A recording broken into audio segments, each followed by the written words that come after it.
اندرونی ابتلا بھی اور بیرونی ابتلا بھی جو حد کر دے.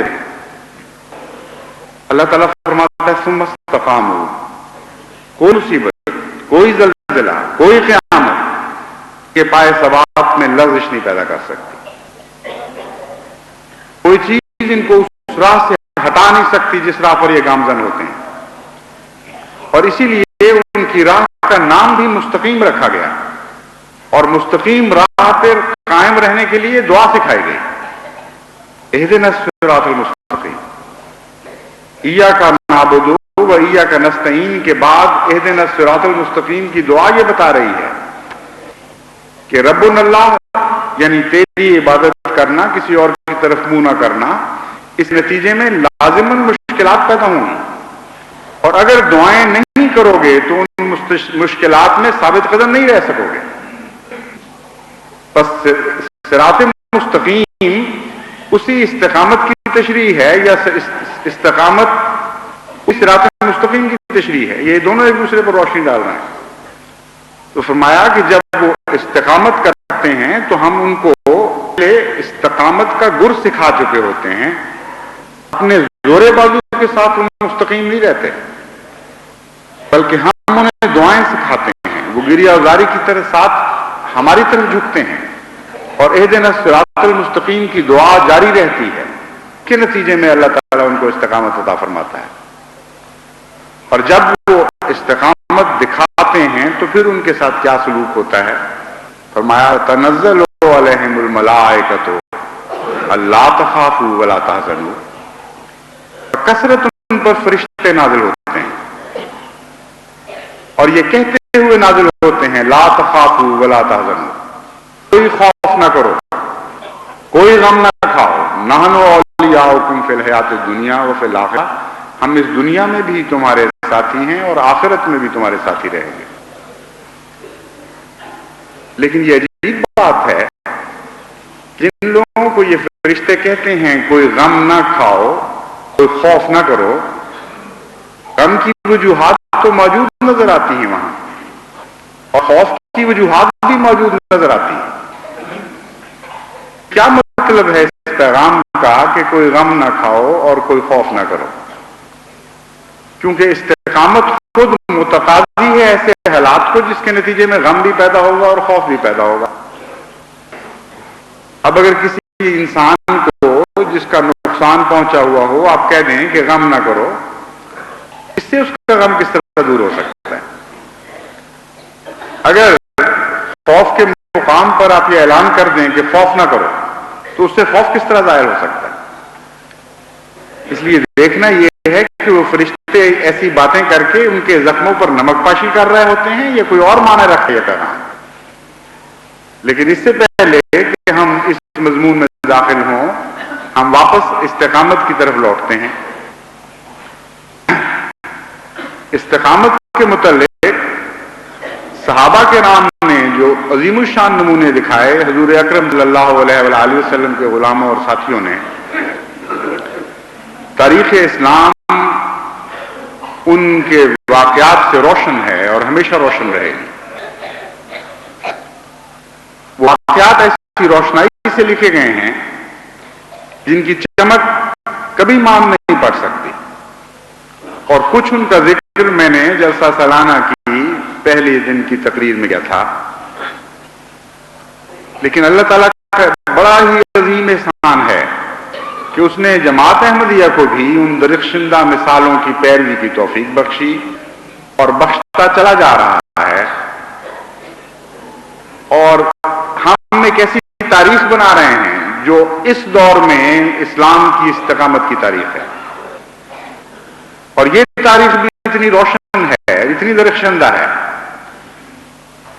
ہزاروں سال کے بعد مستقبل کے پردے پھاڑتی ہوئی اس کی روشنی چمکا کرے گی، اور آنے والی نسلیں مڑ کر دیکھیں گی اور اس سے ان کی اپنی آنکھوں کو خیرہ کیا کریں گی ان نظاروں کے ساتھ. حضرت صاحبزادہ عبداللطیف صاحب شہید رضی اللہ تعالیٰ عنہ انہی لوگوں میں سے تھے جن کے متعلق اللہ تعالیٰ فرماتا ہے ان الذین قالوا ربنا اللہ ثم استقاموا. اللہ ہمارا رب ہے، یہ دعویٰ کیا اور پھر استقامت دکھائی. ایک سرے منہ بھی انحراف نہیں کیا اس دعوے سے. جب آپ کو شہادت کے لیے اس مقام کی طرف لے جایا جا رہا تھا جہاں آپ کو سنسار کر کے شہید کیا جانا تھا، تو بادشاہ وقت نے کہا یا امیر کابل نے کہا کہ یافی نہیں، اس کے ناک میں سوراخ کرو. اس طرح بیل کو ناک میں رسی ڈال کر کھینچ کر لے جایا جاتا ہے، اس قربانی کے بیل کو اسی طرح لے کے جاؤ. چنانچہ ان کے ناک میں سوراخ کیا گیا اور رسی ڈالی گئی، اور ہجوم تھا ایک جو ہنستا اور شور مچاتا اور تان و تشنیع کرتا ہوا آپ کے ساتھ چلا جا رہا تھا، اور ان کے درمیان کابل کی گلیوں سے استقامت کا شہزادہ سر اٹھائے ہوئے گزر رہا تھا، اور کوئی خوف اور کوئی بلا اس سر کو نگوں نہیں کر سکی. اس عظمت اور شان کے ساتھ وہ ان گلیوں سے گزرا ہے کہ اس کی یادیں قیامت تک وہ گلیاں بھلا نہیں سکیں گی. یہاں تک کہ صاحبزادہ صاحب شہید کو زمین میں گاڑ دیا گیا چھاتی تک، تو بادشاہ وقت نے ان کو کہا کہ ان سے ہمدردی رکھتا تھا کہ اب بھی آپ انکار کر دیں، اپنی جان کا خیال کریں، اپنے اموال اور جائیدادوں کا خیال کریں اور اپنے بچوں کا خیال کریں. صاحبزادہ صاحب نے سر اٹھا کے کہا کہ اے بادشاہ، جان کے مقابل پر میری جان کیا چیز ہے، میرے مال کیا حیثیت رکھتے ہیں اور میرے بچوں کی کیا قیمت ہے؟ کچھ نہیں. اس لیے تم وہی کرو جس کا تم ارادہ کر چکے ہو. اس پر بادشاہ وقت نے کہا کہ مجھے اجازت دو، اگر تم انکار نہیں کرنا چاہتے مجھے اجازت دو کہ میں اعلان کر دوں.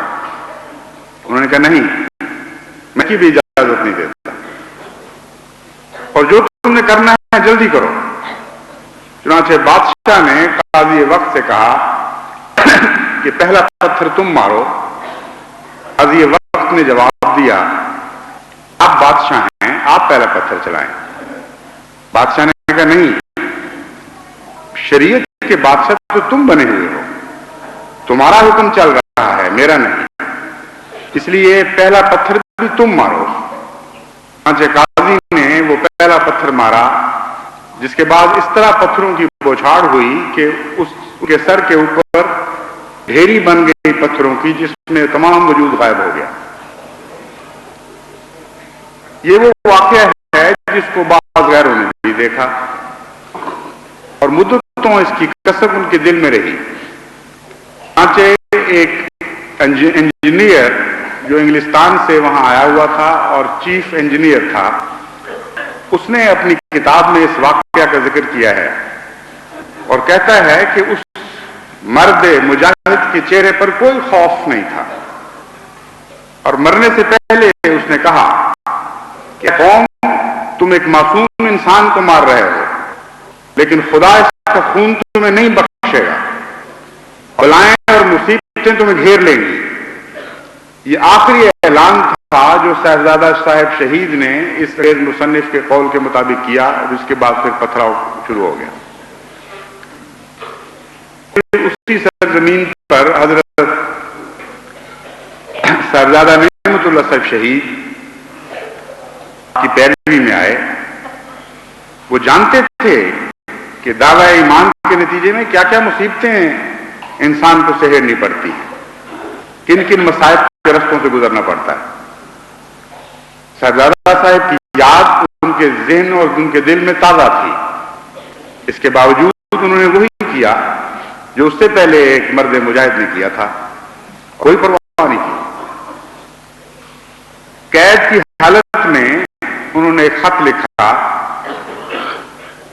اور وہ خط کے ذریعے سے ایک احمدی دوست تک پہنچ گیا اور محفوظ کر لیا گیا. اس خط میں لکھتے ہیں کہ عجیب خدا کا مجھ سے سلوک ہے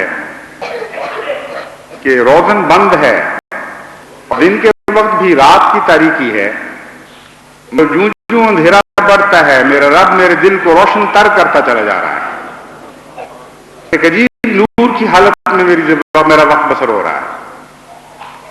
ان کو جب اس قید خانے سے نکال کر حضرت صاحبزادہ شہید کے نقش قدم پر اسی طرح گلیوں میں پھرایا گیا اور اسی طرح تان و تشنیع کی گئی اور مذاق اڑائے گئے، تو اس وقت بھی ایک گواہ تھا جو ڈیلی میل انگلستان کا نمائندہ تھا۔ اس نمائندے نے اس ذکر کو زندہ کرنے کے لیے ایک ایسا بیان دیا جو تاریخی حیثیت رکھتا ہے اور ڈیلی میل میں اس زمانے میں شائع کیا گیا۔ وہ کہتا ہے کہ میں نے اس شخص کو دیکھا کہ جتنی زیادہ ذلت اس پر پھینکی جا رہی تھی، جتنی زیادہ اس سے گالیاں دی جا رہی تھیں اور تکلیفیں دی جا رہی تھیں، وہ کابل کی گلیوں میں بابجولاں پھرتا ہوا اس عزم کے ساتھ مسکرا رہا تھا۔ ایک ایسی غیر مفتو روح تھی اس کی، ناقابل تصویر تھی کہ اس کا نظارہ بھلایا نہیں جا سکتا۔